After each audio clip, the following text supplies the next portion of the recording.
Nous sommes à Goma, dans le quartier Kasika, où des maisons ont pris feu dans la nuit du mardi 3 février 2026, aux environs de 22 heures. Plusieurs biens ont été réduits en cendres sous la pression des flammes.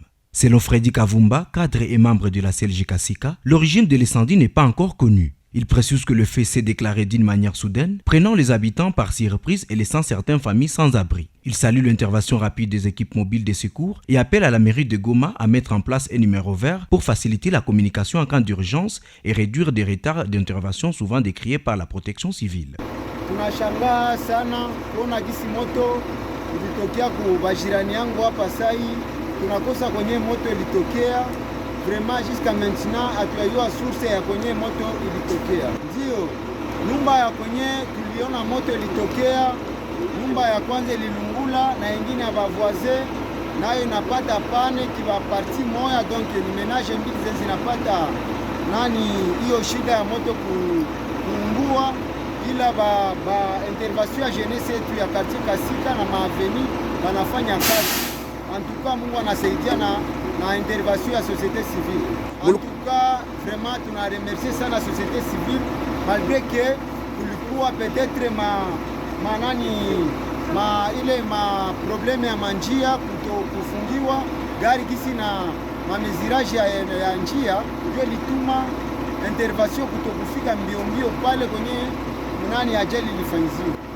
Bon, tulikuwa tushe constate mais vraiment iko ya sana. Bon, yaenda sema sana ku message ndapatia bakuu viongozi bakwetu ni kukuwa na wakati sana ya kujua batupatie ile numero vere mukila menage atu moment junya jua kama kwa kweli hata intervention nafikaka ipi yake sauver nyumba yenye inalungula mena kia sauver zile zenye za pembeni zenye zitapatikana na ile shida, ila batupatie ma numero vere na bakona kuwa actif saa yote yetu tunabaita, na tunalomba tena na gouvernement yetu iende idécouvrir mide zenye mabalabala ziko enclavé bapime kuzifungula. Par ailleurs, Maranjou Amwemiri, victime ayant perdu sa maison, exprime avec douleur que sa famille se retrouve à la Belle Étoile après avoir vu ses biens emportés par le flamme et lance un appel à l'aide n'ayant désormais aucun endroit où se réfugier. Après kufata machi kisha nikasikia kule nyuma watu wako nalalamika,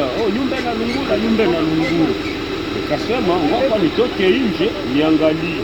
Kutoka nje nikakuta ile nyumba ya wapanga yangu ilishakamata. Hakuna tena jinsi ya kuingia kumulango. Ndio nikalamusha watoto yangu. Hapo kuwalamusha nikabajatia pembeni kaambia mwende mubarabara, hii moto iko sasa vuka huko. Ndio nikakamata nikakata kwa kura. Hapo kukata kura tukabakia tuko na tosha kwa tunapashwa tosha. Maybe hakuna vitu vitosha hivi vyote vinakurudia ndani. Nikikwambia kama ile jamaa ndayua kisi watoto walitoka misijue. Bangu tu ndio nilisove. Basi ndio wako pembeni. Yangu vyote vinalungulia mule maki kisi unaniona hivi na ndio hivi. Basi walifika na nyumba ilishagungula maki ndio kande nasema kambo walifanya kazi tu. Habangefika zamini sijelikamata. Megisi kuja ulilungula ile tunakuwa protege, hakuna hata problemi hata moja. Na wanafanya tu wakati ile hapa moja intervention ya hizi watu hawezi kuwa napata shida za mingi sana. Waendelee kusaidia watu kabisa wasichoke. Wewe sasa vile victime, unaweza ambia gouverneur nini ku reference yenye alifanyia watu wa Birere après kupata ile accident ya incendie walipata nabo juzi hapa? Nasha kukumbuke kusaidia alisaidia wale nasha kusaidia juu na chini. Hapa tuko barabara hatuna kwa kwenda mpaka saa hii. Maki mimi na jamaa yote tuko barabara hatuna kwa kwenda. Nasha kusaidia. Ricardo Lenga, journaliste à Goma, affirme avoir échappé cette situation grâce à l'intervention rapide des secours et a permis de sauver sa parcelle de justesse. Il félicite les autorités locales pour la réactivité des dispositifs de secours mis en place. On est ici dans le quartier Kasika. C'est l'incendie qu'on vient de retrouver. Gloire à Dieu, ma maison vient d'être sauvée par la société civile. Je remercie le bon Dieu et je remercie tout le monde qui est intervenu pour sauver la situation. Je suis qu'il y a eu 2 maisons incendiées, mais quand même, la société civile vient de changer la situation et on remercie les autorités de la ville de Goma qui sont intervenues et je remercie tout le monde, les amis, confrères et collègues. Jusqu'à maintenant, on ne sait pas ce qui a fait à ce que ça puisse partir en fumée, mais on ne sait pas. Je pense que demain, on saura ce qui a fait à ce que ces drames puissent se produire. Mes sentiments, je vais dire que la société civile et tout le reste et la mairie de la ville de Goma vient d'intervenir.